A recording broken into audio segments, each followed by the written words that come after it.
Hi, my name is Sarah Pitts. I am the secondary vocal music director of Marlow Public Schools, and today I'll be sharing with you sight reading through the repertoire using your concert repertoire as sight reading examples.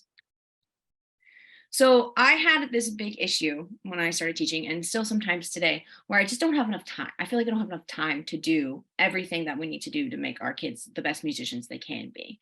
I had no time to teach sight reading and the repertoire, and I feel like I was neglecting one or the other. Like I would focus on sight reading or I would focus on the repertoire, and I wouldn't really do both together. And it was becoming really frustrating to me, and I really needed to know how I could make both better and be able to learn the songs for our concerts or the songs for contests, and then also have these kids be able to read music. So the solution is to use your concert repertoire to help teach sight reading. I was going through and my kids were struggling one time with learning a piece, and I was like, oh, let's do it right. Let's do it on the solfege. Let's do it this. And they learned the piece faster. And then they actually helped them be better sight readers, and they sight read it. And I was like, why don't I just do these things together? So we're teaching two concepts at one time. You're teaching repertoire, you're teaching sight reading. And so the kids don't think that they're sight reading, but they are sight reading. And it's kind of a nice sneaky way to get it in there. It saves you time and can help students learn to practice. I see my high schoolers now for 35 minutes a day. And so that's not enough time to do all of the things that we need to do to be ready for contest or to build that musicianship or to have our repertoire ready. And so we've been able to learn songs in 3 days with the music because we've been able to sight read them. So here's my teaching process for that. So I pick repertoire that is accessible for sight reading. Sometimes a piece isn't realistic for sight reading if you're doing a jazz piece for a beginning jazz piece or a more of a pop piece. Some of those things you have to teach by rote. So picking something that's easy access to sight reading, simple rhythms, accessible intervals, accessible ranges, something that's realistic for your students to do. You can work with unison or it can work with multi-part. I've done it with unison 6th grade. I've done it with 4-part SATB. And so I have been able to do this collectively all through my choirs. I use this mostly when introducing multi-part repertoire. So when my 6th graders are singing 2-part for the first time, or when my beginning boys middle school class is singing 2-part for the first time, or anything like that, it really helps. Or we sang SATB for the first time this year ever at my high school. And so introducing that in SATB so that we all kind of are together and we kind of get how the parts fit together. This is going to take many class periods. This does not take one day. This is a process over several days, a week, 2 weeks. If you're teaching a whole piece of music, I mean, it takes 9 weeks a lot of the time to teach an entire piece of music. So you have to keep that in mind when you're teaching. This is sight reading, and it might take a little bit longer than you would like, but if you start it early and you just use it as sight reading practice, they're not going to know until you give them a piece of music. So the example I'm going to use today is Under Winter Moon by Andy Beck, measures 21 through 27. This is for the 2-part for voice and piano. And this is what I'm currently doing with my 6th grade choir, and they will perform at their winter concert.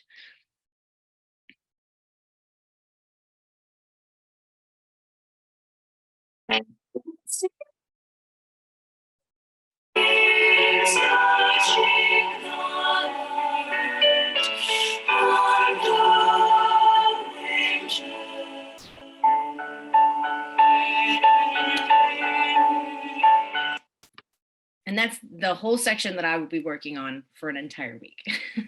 That's it, just those measures.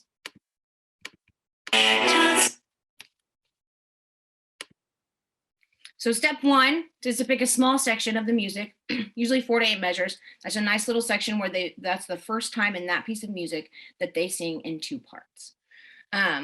So I will display the rhythm either on my whiteboard or on my smartboard, whatever is the most convenient, of these measures, just the rhythm, only the rhythm.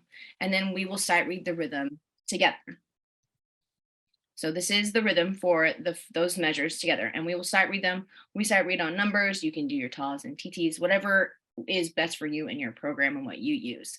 So we just do the rhythm. So I say, okay, here's a rhythm. Let's sight read this together, and then we do it. Preface is that by this point, my students already know all of their notes and their solfege and their rhythms. We already know all of that. We did that in the first 9 weeks. We refreshed that. We did that. They already know these concepts. So if they don't know these concepts, it'll be a little difficult, but mine already know these. And so we'll go and we'll sight read this piece of rhythm, and then that's it. We'll put it away. We'll move on to something else. We'll do something else. We won't see it again. We might, learn the unison part separately or everything like that, but this by itself, done. So then we read the rhythm, we put that away. And then step 2 is we review the rhythm. We will always review, because especially with my 6th graders, they forget. And so I could bring up the new notation, and then they think that they have no idea. They think it's a totally different thing. So we would go back and I review the rhythm, and then I'm going to display the part 2 notation. I always do the harmony first, because the kids will have the melody. They're always going to have the melody. And so I do the harmonies first, because that's going to be more difficult for my beginning singers. It's hearing those harmonies and feeling those intervals together. So we'll do part 2 notation. I'll display it, and then we'll review the rhythm on our new staff, because I've changed it from a rhythm staff to now a notated staff, a pitch staff. And so that can be a little bit confusing. So then we review the rhythm on the staff so they can see, because the notes are up and down and they're not used to that. And then we'll sight read it on the solfege. So I'll display something like this, either on my whiteboard or on my smartboard. And then we will sight read this part, which is the part 2 for measures 21 through 27. And then we will do it depending on the time of the year. Sometimes they can just do it and sight read it, or we'll do it by rote. I sing 2 measures, then they repeat the 2 measures after me, or vice versa until we have the whole thing. Or for a little bit later in the year, they can usually go ahead and just sight read it. So I always ask them what solfege it starts on. We find do. We do everything that you would normally do for sight reading, and then we sight read it until they get it nice and beautiful. And then I say, okay, great. And then we put it away and we leave it alone for a little bit. Then step 3, review the rhythm. Always review the rhythm, especially when you're doing stuff together and you're doing 2 different parts. The rhythm is the same. Then I'm going to do the part 1 notation, which is the melody in this case. We'll review the rhythm on the staff, and then we'll sight read on the solfege. And then I'll put that up there. And this one has a little bit of jumps. So I had to help mine get from me to high do. That one was a little bit new to us. And so we had a little bit of a struggle of that. So we had to really work on how to get to high do. So I did part of this one by rote, because we needed to really feel how we get to high do. And so they were trying to go to sol, and they were trying to get all the way up there. So I taught the first part by rote, but then the rest of it, they pretty much could do by themselves. So we review this, and then we put it away.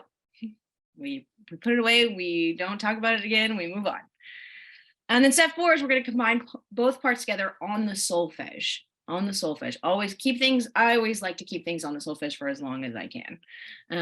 And then I usually will have them switch parts. So I say, okay, part 1, sing part 1, part 2, sing part 2. Okay, now part 2, sing part 1, and part 1, sing part 2. And I tell the kids, because who knows something might happen to our entire alto section and they can't be at the concert, but then everybody will know it. When in reality, it's just building their sight reading and building good musicianship.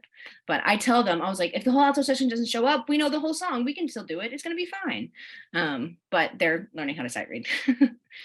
And so then I put it on up here together, and I do it without the words, not in their music, because there's a bunch of other stuff. There's the piano score, there's the words, and they can get super distracted, and it can make them really anxious and nervous. When I first started teaching, I would just hand them a thing with all the stuff in it and had them write in it, and there's a bunch of stuff everywhere on it, and it just was confusing to them. And we weren't successful. So I put this all up here on the screen in front of them. So they're looking up, they're singing out, and they can just sing to me and look at the board and know what they're doing. So then we do this together. I say, okay, part 1, and we learn part 1 is on the top, part 2 is on the bottom and bottom line. And so I say, okay, now let's do the part 2 all together. Then we'll do part 1 all together. And then I say, okay, part 2 on your line, part 1 on your line. And then we sing it together. And then we put it away. So at step 5, I usually have the students go to the section in their music. I'll say, turn to page 5 and measure 21 through 27. Go to measure 21. And then we'll sing it on solfege in the music. So they get that translation from on the screen in the music. And then after we do that and get it really accurate on the solfege, then we'll put it on the text. because the kids will get the text will be easy. That they'll get the text. That's not the issue, is not getting the words, because they'll get the words. It's especially in this section, it's very few words, it's very accessible words, very accessible text, words that they know and they understand. So it'll be easy for them to do. So we put on the text after that. And then step 6, we find where else it occurs in the song. This little section of the song occurs 3 times. It occurs 3 times in this song. So I have them hunt for it. I say, where does this happen? Where do you see this again? And they like search through and they're like, measure, whatever measure it is. And then I say, okay, can we sing that on the solfege on your part? And then let's do it on the words. And so then they feel like they've accomplished most of the song, because, we have 3 sections and that's all of these measures that they think. And I'm like, okay, cool, great. Guess what? You don't have the song. Congratulations. And they had no idea they were learning the song the whole time. I love to see their faces when they open their music and they go, that, and I'm like, I know, isn't it crazy? It's so fun. And then they sing harmonies for the first time and they're like, that's so cool. I can't believe we did that. We sang 2 notes at the same time. I was like, I know, isn't it cool? So my takeaway from this is it improves my students' reading ability. They learn the concert repertoire faster, I feel like. It helps them to that. It may feel like it's taking a long time, but in reality, they're learning it faster because I don't have to usually go back and like pick out notes for them and really like emphasize those notes, be like, oh, the authors aren't getting in that note, and like singing it to them. They're finding the solfege, they're reading it. They feel like they have built and earned their musicianship. They're like, oh, I sight read that. I did that.